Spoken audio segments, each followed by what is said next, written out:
Hey there viewers, it's Megan Shane Navas and welcome back to another episode of my life. So for today's mini vlog nga mga ve ay samahan nyo kami sa aming graduation pictorial at graduation practice na pinag-isa ko na sa iisang vlog para isahang edit na lang no. Ngayong araw nga ay 7 AM akong umalis sa bahay dahil kailangan maaga kami ma-makeupan para maaga din kami makapila. Pagkarating nga namin ay 8 AM na kami nakapag-start, inuna nga munang gawin yung buhok ko since sobrang kapal niya at inabot ata kami ng isang oras ate. Oo. Next na nga akong minakapan after maayos ng buhok ko at ang makeup artist nga namin ay si Ate Angelica Cadawas. Yes, siya talaga ang tunay na tumupad ng fantasy naming glam makeup look ate. Pasais Vogue yan talaga siya.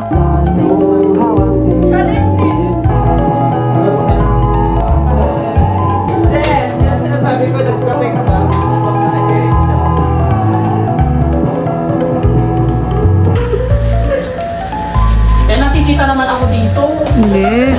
Huwag mo kukunin na ka. Baka sabihin nila, ang ganda naman ni Kylie doon. Naka-iPhone na. Nak, Oh, anong masasabi mo? magka-playing ako.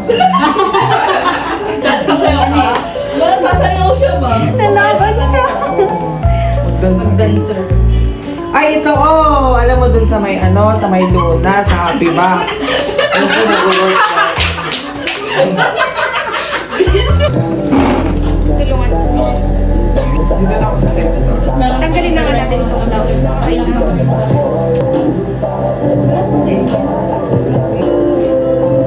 Yun lang. ganun yung gusto ko.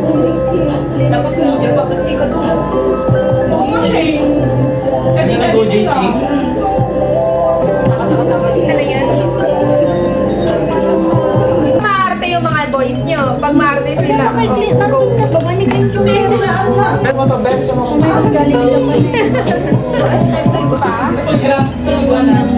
So after nga naming maayusan, pumila na nga ang mga babae para naman makapag-picture na yan sila.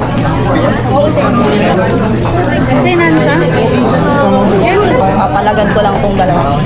At eto na nga ang mga kaganapan sa aming graduation pictorial. Sa totoo lang, sa mga oras na ito, ramdam ko na talaga yung pagod dahil paano ba naman? 10 hours akong dilat, hindi ko man lang magawang umidlip sa room na pinag-makeupan namin dahil naka-contact lens nga si Bading. Kaya tiis ganda yan siya buong araw ate. Pero okay lang dahil minsan lang naman graduate, kaya kahit dagdagan pa yan ng 5 hours mga te. Huy, hindi gaganon.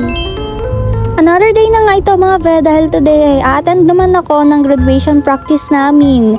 Hindi magkasunod na araw yung graduation pictorial at graduation practice ha. Sadyang tamad lang talaga ako mag-edit ng vlogs kaya naiipon. Magkalayo nga pala kami na upuan dito ni Base May kaya naman wala tayong kachismisan sa graduation day ate. At ayan na nga nagsimula na kami mag-march mga ate. Talagang disisit pansit na nga talaga siya mga ve dahil totoo na to.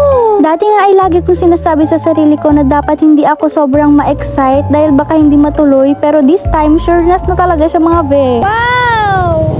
Thank you. Ay hindi pala sa'yo. Thank you. Binag mo. Thank you, binag mo. Thank you so much nga rin pala sa JPCS Fam sa kanilang Pasais Vogue na gift. So, dito ko na natin natapos itong mini vlog na ito everyone. Thank you for watching and see you again on my next one. Bye!